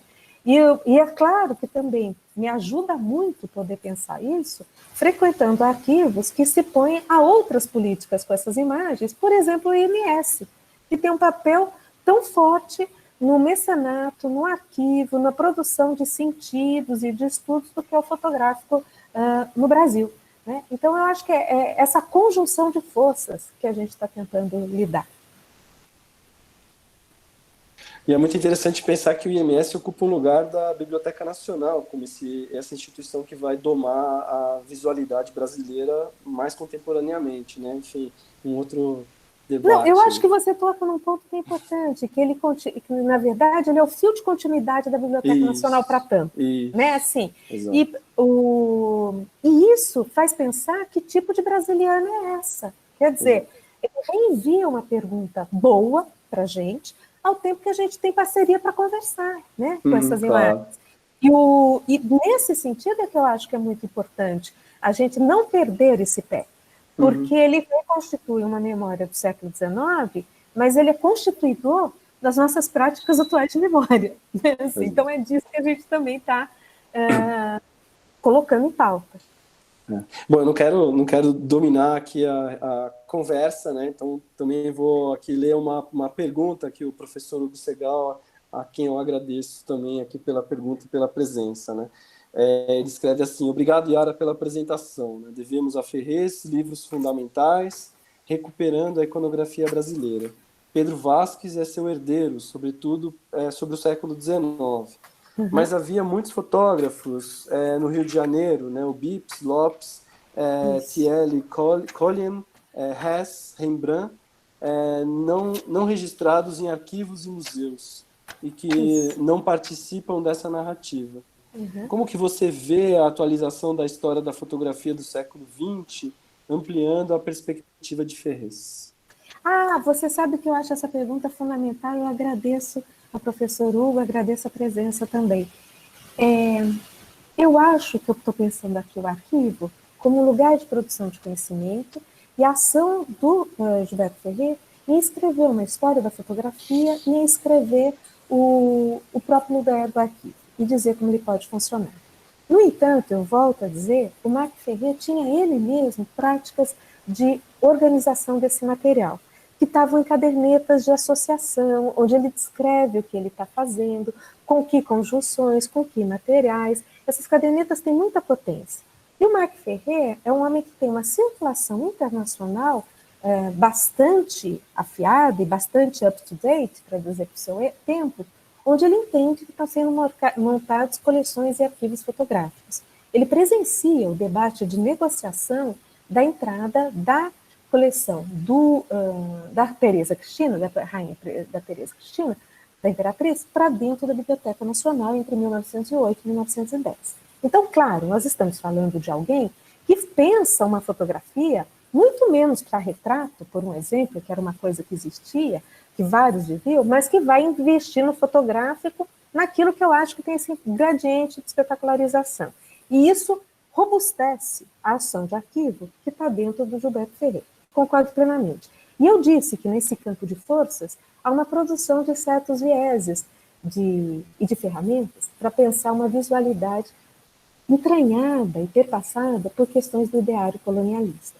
Justamente esse conjunto de fotógrafos que o professor Hugo chama atenção, eles estão numa lateralidade, na margem.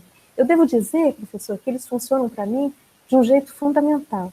Eu brinco que eles funcionam meio que para eu armar metodologicamente. O Eduardo vai rir porque eu faço isso em pesquisa, eu recomendo isso para os orientandos e assim por diante. Eu coloco uma espécie de universo de margem, fica aqui comigo, com o qual eu vou trabalhando o tempo todo e lateralmente. Esse é um recurso metodológico para poder entender como é que algo se fez central, se fez axial e como é que estavam as operações de margem. E o que é que elas queriam dizer nesse momento, de que maneira elas diziam. Ora, isso para mim é muito importante, porque o Robert Slanes tem um artigo do final dos anos 90 que eu aprecio demais e acho uma lição de método, que é aprender uma história pelas margens, a importância das margens. As margens nos mostram, então, o que não só é desviante, o que podiam ser outras possibilidades, de que maneiras você podia ter outras ocorrências e linhas de força sobre o fotográfico, neste caso, não que o Bob diga isso, mas também nos ajuda a entender como foram os esforços para se tornar algo uma centralidade. Quais as operações, quais os custos, quais as energias, quais os limites dessa própria centralidade. Eu acho isso fundamental para que a gente possa entender como é que eles criam a ideia do que vertebra e do que não deve ser vertebrado. Né? Eu acho que nessa dimensão é que a gente entende essa operação intelectual que existe na fotografia, que se busca ser central, que se busca ser a memória social de um tempo, para aquela que, numa contrapartida, vai estar interessada em várias formas de pensar o fotográfico. Acho que foi por isso que eu me detive por 4 anos na obra do Hercule Florence, porque ele é marginal em relação a Daguerre, Niepce, Momento Arago, Talbot e assim por diante, mas, por outro lado, claro que eu posso, um artigo do Robert Slanes, eu posso te mandar a referência completa, que é um estudo sobre a importância da história das margens, Ana. Eu gosto muito desse artigo, porque é um artigo onde não há uma história única, eu acho uma lição de método para a gente pensar. Ele está dizendo por que é importante estudar os lugares laterais, marginais, que constituem as práticas, os vetores e as questões centrais do campo histórico. Para mim, ele é de uma lição impressionante, porque com isso você vai armando a pesquisa sem tentar cair. Ah, mando sim, mando para todo mundo, eu coloco aqui depois, tá bom? Ele está online. Sem cair numa ideia, vamos dizer, do qual o centro estabelece um fetiche, ele puxa você para ele. E um jeito de fugir dele, ou um jeito de você não obedecê-lo, no limite é isso mesmo, não obedecê-lo, você desconfiar dele, perguntar, revirar, né, chacoalhar a poeira, é um pouco entender o que são essas margens operativas. E nessas margens eu vou entendendo como é que é possível trabalhar e retrabalhar os sentidos potentes e embutidos do que estava na questão da produção fotográfica. É por isso que eu não poderia estudar o Gilberto Ferrer, a meu ver, descolado de prestar atenção ao próprio Marc. Porque senão eu vou criar uma história muito linear, muito do progresso, muito vitoriosa, muito posta. Colocada dessa maneira, eu dou uma chifra no debate. Bem como, quando eu olho para o Gilberto Ferrer, é que aqui eu tinha que ter um eixo de fala organizado, e é uma pesquisa muito preliminar, muito iniciante, onde eu tenho que olhar para quem é que está produzindo história de fotografia no período, e aí tem um lugar muito específico, que é do Neil Hall e do Gershon, onde eles estão pensando nos 3 vetores: exposição, arquivo, museu e livro. Então, notem como nós temos uma espécie de afinidade e comunhão sobre o que são critérios para pensar uma história da fotografia. Eu gosto muito desse caminho metodológico. Várias vezes eu digo isso para os orientandos, é um modo como eu opero na minha pesquisa. De forma que ela vai ficando muito demorada às vezes, mas ela vai me dando mais samba para poder entender os gradientes, isso que eu chamo de linhas de força no trabalho. Yara, um comentário também, pensando um pouco nessa história das margens, né? Ouvindo você falar, e acho que você falou muito do Rio de Janeiro, né? Dessa paisagem que vai sendo não só construída, né? Mas também cristalizada enquanto patrimônio cultural, né? E não patrimonializada necessariamente pelo IFAM, mas patrimonializada de uma forma compartilhada, né? Ou seja, essa imagem ela está nos jornais, ela está em todo lugar. Mas como, por exemplo, na reforma do Paço Imperial do Rio de Janeiro, tem algumas publicações, né, sobre esse processo, e são publicações essencialmente fotográficas, onde se mostra que uma pessoa fundamental enfim, a apresentação e levantamento iconográfico foi justamente o Gilberto Ferrez, ou seja, é ele que diz ao IFAM quais são as imagens possíveis, e aquela imagem escolhida para ser a imagem tombada, ou seja, consequentemente com ação destrutiva ou não, ou reconstitutiva da própria materialidade do edifício, não é essa imagem produzida por um fotógrafo da margem, né? Mas é justamente, ou novamente, aquele fotógrafo que tem a centralidade do discurso dentro do arquivo, né?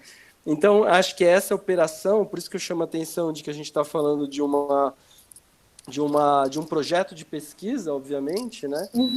Entender justamente como essas ações elas se intercruzam e como isso tem ação direta na própria materialidade, né? Eu acho que isso é muito, muito interessante, né? Porque mostra o quanto a imagem e a visualidade ela está inscrita na matéria, né? Eu acho que isso é muito importante, especialmente para arquitetos e designers, já que estamos aqui. Não, eu acho que você toca um ponto que um dos lugares que eu acho estratégico para mim na pesquisa é justamente essa situação do paço, porque é um livro dele, ele tem um livro sobre o paço, ele é um estudioso do que é essa arquitetura de Petrópolis, eles têm um sítio, a família tem um sítio em Petrópolis, então ele serve a essa materialidade, como eu acho que serve ao tombamento do Pão de Açúcar, em 70, no começo dos anos 70, 72, 76, uma coisa ou outra, que é ele, no Gilberto Ferrer, como conselheiro, que vai fazer o processo de tombamento.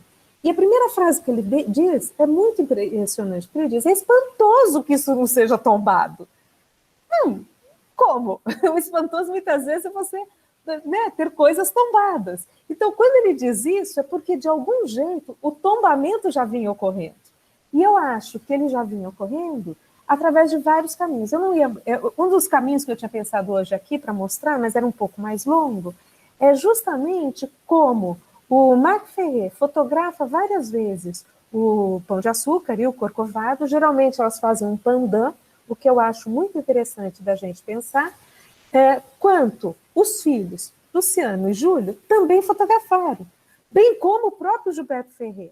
Quer dizer, o fato da família também seguir fotografando esses mesmos temas e que vão definindo isso que eu estou chamando de uma iconografia da encosta, é muito importante para a gente entender uma definição de um patrimônio natural da cidade do Rio de Janeiro, numa cidade onde a paisagem tem tal força. E através do Marc Ferrer, eu acho que ele hierarquiza as paisagens de várias cidades do século XIX no Brasil. Salvador, Recife. O Gilberto Ferrer faz o estudo de Minas Gerais, o que é muito interessante fotograficamente, ele vai fotografar, então ele vai conhecer. E onde eu acho que isso tem um ponto mais grave, que eu não consigo ainda elaborar, mas eu acho que tem pistas que a Lili Schwartz, a Maria Helena Machado tem levantado, que é da gente pensar o quanto o Marc Ferrer naturalizou uma certa imagem do que era a escravidão, e do que são as pessoas em estado de trabalho compulsório, como isso foi renaturalizado nessas escolhas do Gilberto Ferrer, e quanto isso formou os nossos olhos, muitas vezes, para entender o que era essa imagem do século XIX. Ainda mais quando ele causa mais ainda a impressão de que era assim mesmo, entendeu? Então, esse processo de naturalização e de rememoração é que eu acho que é muito instrutivo da gente pensar num campo onde a história do Brasil como ensino superior não estava institucionalizada. E onde vários de nós que começaram a estudar fotografia começaram já a estudar a partir do texto do Benjamin, assim, da obra de arte na área da sua reprodutibilidade técnica, do ensaio sobre fotografia e assim por diante. O que dá outra dimensão para o trabalho, vamos dizer. A gente tem uma outra pergunta aqui da Anne Capello, que é uma pós-graduanda, me orientando, aliás, agradeço a pergunta. Yara, muito obrigada pela fala. Me parece, sua fala, uma forma específica que as elites usam para fundamentar os trabalhos de suas famílias e a história e a memória do próprio país. nessa sua pesquisa mais recente, você poderia nos dizer mais sobre essa conjugação específica de atores que construíram agendas de memória-pesquisa através de seus acessos privilegiados? Ânia, você toca aqui num dos pontos mais nevrálgicos da pesquisa e dos mais instigantes, porque eu sou uma historiadora do século XIX, sobretudo final do XVIII e começo do XIX. Para mim, o mundo terminava em 1918, assim, no final da Primeira Guerra, o mundo acabou.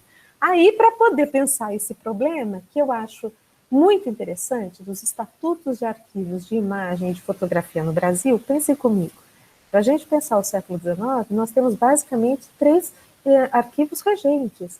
Esse que diz Hercule Florence, que está na família, entre diferentes parentes da família Hercule Florence, o do Marc Ferrer e a própria coleção Teresa Cristina. Isso é um eixo de debate para a fotografia que é impressionante. E para o arquivo fotográfico. Né? Assim, pensem comigo que nós temos o arquivo da rainha Vitória em fotografia, que foi articulado e arrumado pelo Helmut Gescher, do qual nasceu uma das primeiras grandes histórias da fotografia, alimentado pelo princípio do Newhall. Então, nós estamos falando, de fato, de uma ação de pensar fotográfico que não é pequena e que, sim, foi feito por uma história das elites, por gente das elites nessa primeira metade do século XX, ao menos, e que se prorrogou até ao longo do século 20, e que nos alcança nessa medida. Aí tem uma pergunta que você me faz, que é pensar o grupo social e as pessoas, esses intelectuais dos anos 40, 50 até 70, com o qual o Gilberto Ferrer circulava. E é um grupo muito específico. Para você ter uma ideia, ele é muito íntimo do Lacombe, que foi o presidente do Instituto Histórico Geográfico Brasileiro, foi uma figura-chave e diretor da Fiocruz, é também uma figura-chave na organização de arquivos e práticas arquivísticas no Brasil. Então, nós estamos falando de alguém, e que era professor de História na Universidade do Brasil. Então, note como nós estamos falando de uma pleiade de gente que pensou assim, eu penso, a história oficial do Brasil, de algum jeito. E a nacionalidade, caminho com o qual eu não estou pensando a nacionalidade, estou pensando essa armação fotográfica que tem um tema referido no Brasil, aí sim. Outra coisa que me parece nesse grupo muito delicado é que eles têm um investimento no arquivo. Não é só deles, não é só o Gilberto Ferrer que vai fazer isso. O Lacombe tem o seu arquivo, se a gente pensar. Nós temos também uma prática colecionista nesse momento que é estudada de algum jeito pela Maria Isabel Lenze num doutorado sobre o Gilberto Ferrer. Ali a gente tem um conjunto de pistas para pensar. Não é à toa que, para mim, é muito importante dizer que se trata de um arquivo, uma experiência arquivística de família, bem como de um indivíduo no Gilberto Ferrer, e, mais que tudo, um homem que é de elite, e de uma circulação internacional impressionante. Se você pega a vida do Gilberto Ferrer, você nota sistematicamente o quanto ele fica fora do Brasil. Por exemplo, tem anos onde ele fica fevereiro nos Estados Unidos e depois de setembro a novembro na Europa. O que dá a ele uma circulação internacional e museus e exposições muito rara para quem possa pensar as imagens, bem como lhe dá a prática de poder conhecer publicações em torno disso. Um dos lugares que eu estou muito curiosa em tentar poder estudar é na biblioteca dele, para poder entender o que ele tinha em casa, o que ele lia, o que ele trabalhava. Eu tenho uma história muito pessoal com o Gilberto Ferrer. No final dos anos 80, eu fui visitar a casa dele e fiquei impressionada, porque era visível que tinha um arquivo funcionando.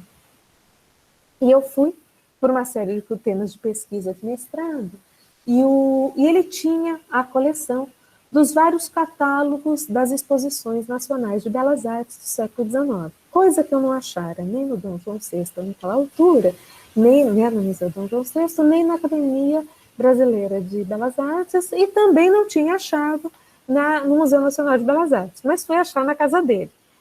Pensem comigo o que era o significado de alguém que tem uma coleção completa desses catálogos e que trabalhe conjugando isso. E esse lugar estava dentro de uma coleção. Hoje eles estão online, publicados na revista 19 e 20, que é um ganho para nós. No entanto, nos mostra o quanto ele podia ter um apuro de encontrar as imagens em um sistema de referenciação que nos anos 80 era difícil. E, claro, isso denota um lugar de elite de uma coleção que mesmo instituições públicas não davam conta. Eu juro que eu bati e perturbei muito bibliotecário, muito técnico dessas instituições, falando, mas onde que tem isso para a gente fazer essa listagem? Entenderam? E foi lá que eu consegui enxergar no momento em que estava sendo compilada para ser depois publicada.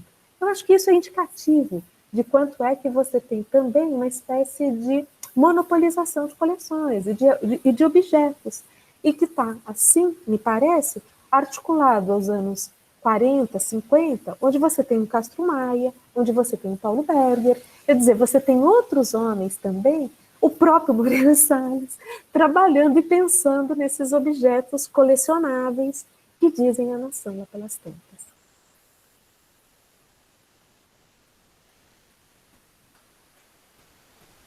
Eu não estou vendo nenhuma outra pergunta aqui, Yara, mas eu queria só colocar uma última, se você ainda tem, Claro. se você ainda tem esse fôlego.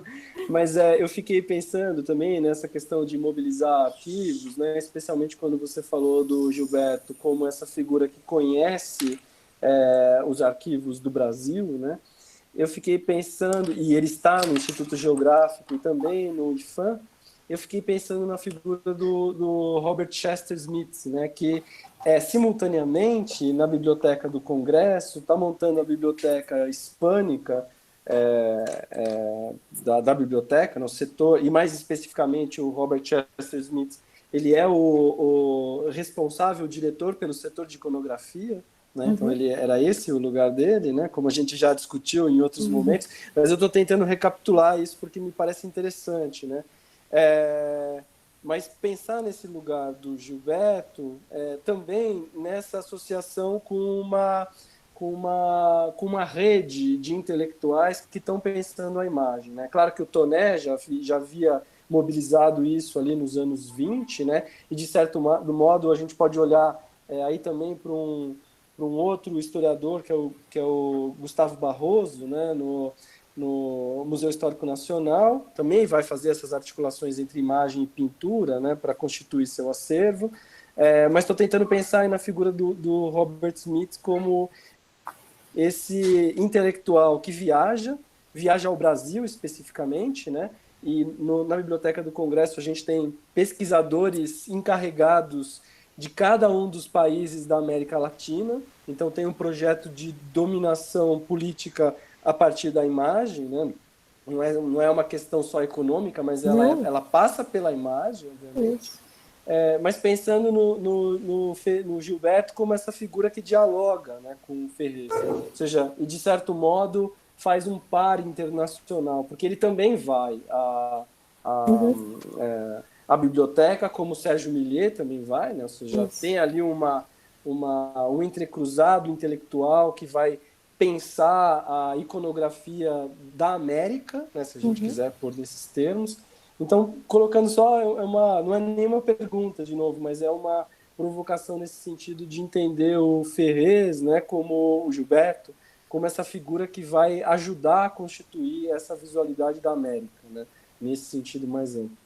Eduardo, eu acho que você toca num ponto que, para mim, é essencial, que a gente já teve oportunidade de conversar, mas que acho que aqui cabe ressaltar, que é conseguir perceber essa produção intelectual, porque se trata de uma produção intelectual em torno das imagens, em escala transnacional. Porque esses homens, eles estão respondendo, sim, a uma questão nacional.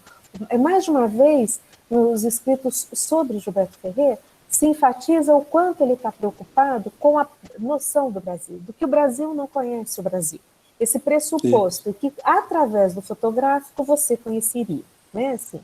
E aí eu acho que ele tem um lugar muito específico, que é tornar o século XIX conhecido visualmente.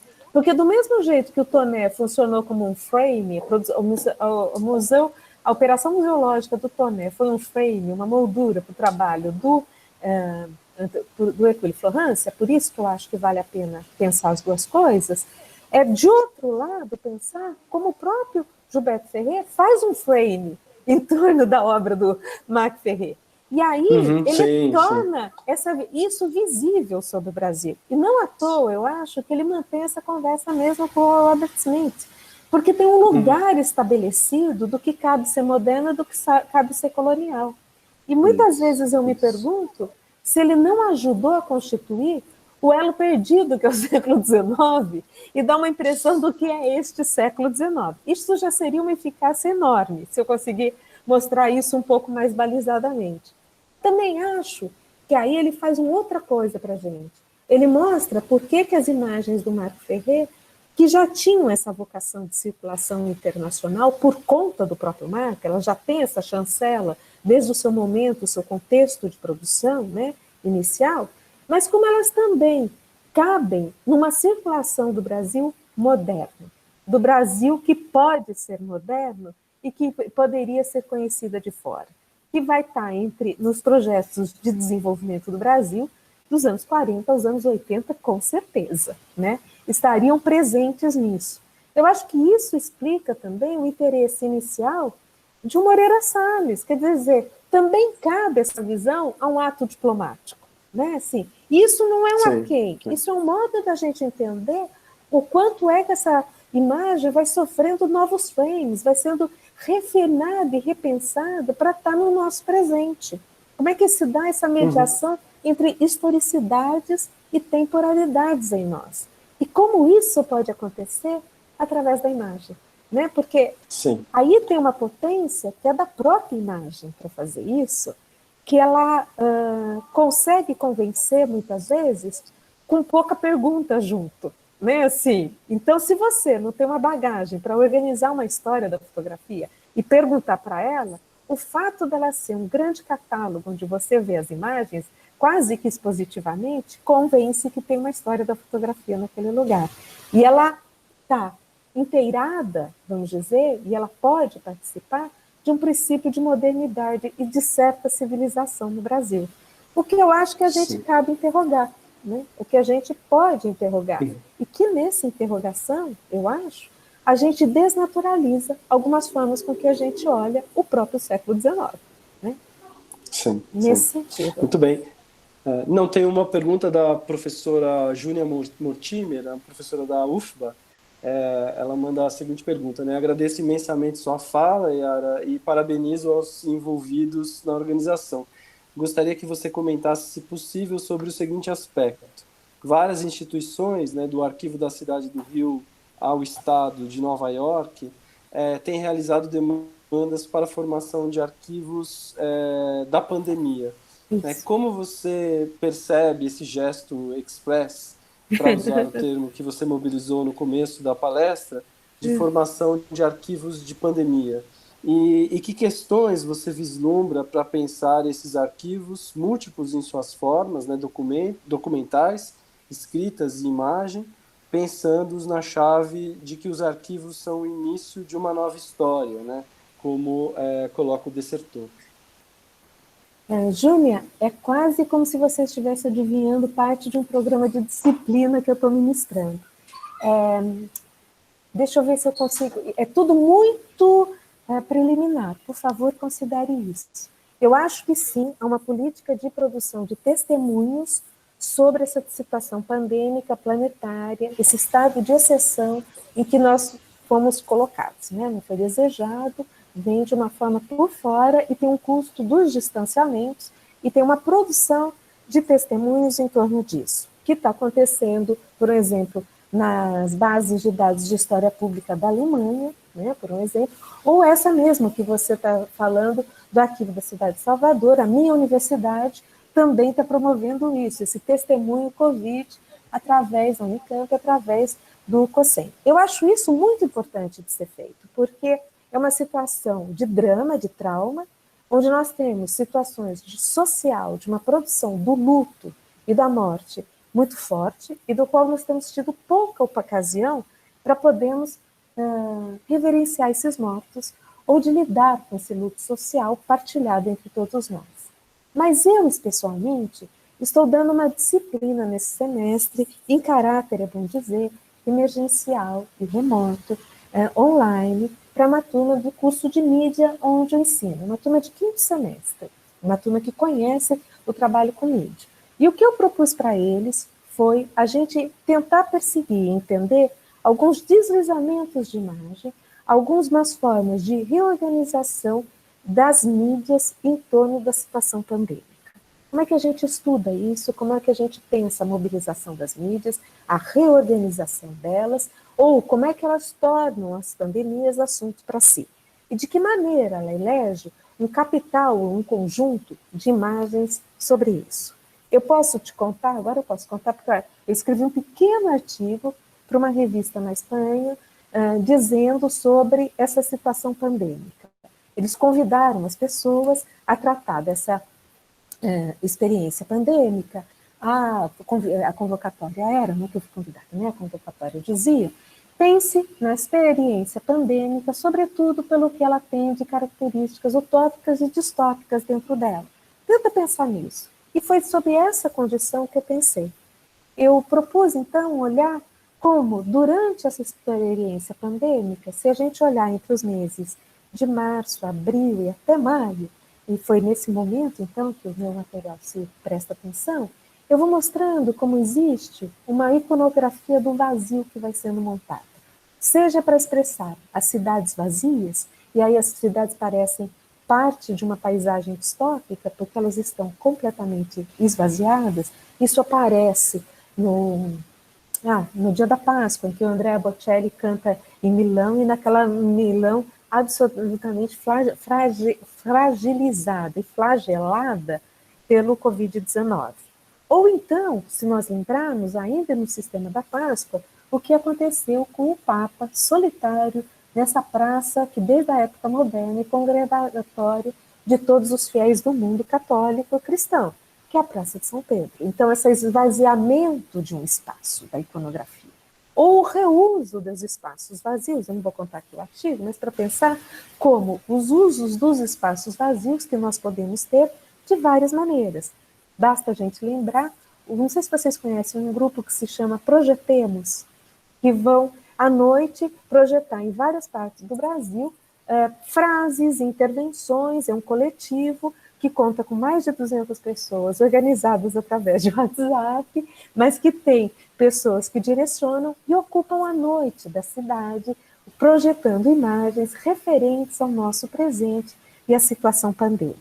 Ou daquilo que nos é muito dramático, eu penso, é uma cena de terror, que são as fotografias dos cemitérios no Brasil, seja da Vila Formosa, seja em Manaus, onde as covas vão sendo abertas e os corpos vão sendo depositados, então, porque padeceram, porque não tem um luto, porque não tem um trabalho de despedida feito pelas famílias, pelos amigos e assim por diante. Há um sentido, então, de um esburacamento, de uma sensação de vazio que eu acho que a gente pode trabalhar.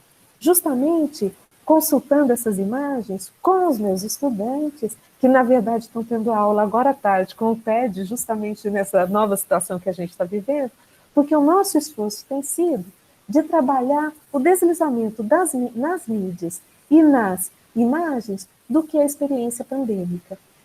Eu acho que esse é um jeito interessante da gente também poder pensar como é que a gente lida com situações de excepcionalidade. Como a gente tem um espaço de reflexão sobre isso, a partir desse tipo de estudo, que eu acho fundamental, e como, nesse sentido, essa cultura digital serve para a gente experienciar a situação pandêmica e do lugar de excepcionalidade, do estado de exceção que nós estamos vivendo.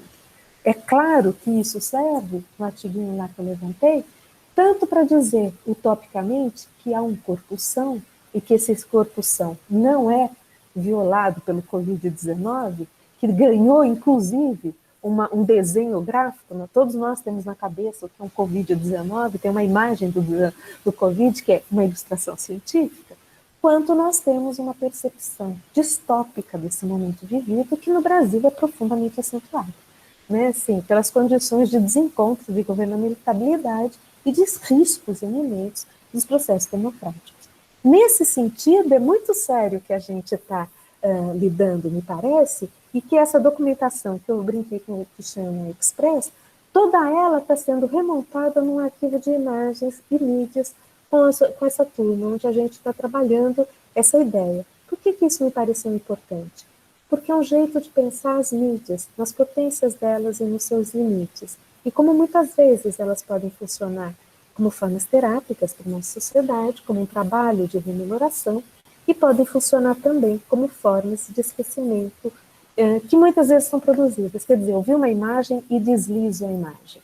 O que essa experiência está garantindo para a gente, ou pelo menos dando oportunidade, não sei se garantindo, mas dando oportunidade, da gente estar diante da imagem e lidar com ela com um pouco mais de aprasamento. Os estudantes me dão de retorno que eles são obrigados a ter prazo nas imagens. Foi daí que eu tive a ideia do Express, porque então a gente frequenta essas imagens, na maioria das vezes, de um modo tão rápido que talvez a gente não as note no tempo que elas têm de convocação para ser vistas. Não sei se eu respondi, mas eu contei um pouco uma conjuntura de laboratorial, de sala de aula, com que eu lido com essa pergunta. Bom, pessoal, a gente tem aqui, né, um teto, teoricamente, de 4 da tarde. A Júlia está agradecendo. Eu que agradeço. Muita gente tem muitas manifestações aqui das pessoas, né, agradecendo a sua fala, e acho que, de fato, ela foi um encontro muito produtivo, né, que nos coloca muitas questões. Aprendi e aprendemos com você, e acho que, de fato, foi uma contribuição excepcional aqui para o FAO Encontros. Queria, então, agradecer a presença de todos, agradecer a Yara, em excepcional, que, enfim, de novo, né, acho que essa parceria já de, enfim, talvez muitos anos, enfim, de aprendendo, né, e dialogando com você, acho que nos revigora sempre novos pontos de vista para a gente entrar, enfim, pensar sobre a nossa cultura de uma forma alargada, né? Ou seja, a gente está tratando aí de temas muito diversos, e acho que aí a imagem, a visualidade, enfim, ela nos provoca e nos convoca, né, a pensar sobre a nossa condição de uma forma mais ampla. Eduardo, eu queria agradecer demais a vocês. Eu queria agradecer a Rose e ao Diógenes por todo o esforço de nos manter aqui, né, assim, pelo trabalho de base. A professora Ana Alana, na figura de todo a FAO, a você em especial, e para mim é uma alegria poder contar um pouco essa cozinha que a gente tem da pesquisa. Porque quando a gente escreve, em geral, a gente já conta tudo feito. E é muito bom quando a gente pode apresentar o laboratório, a cozinha, as incertezas, as dúvidas. Elas perdem o peso, né? Elas ganham mais a capacidade de ser partilhadas e elas também põem a gente mais em diálogo. Então, eu queria muito agradecer a experiência, a possibilidade de participação.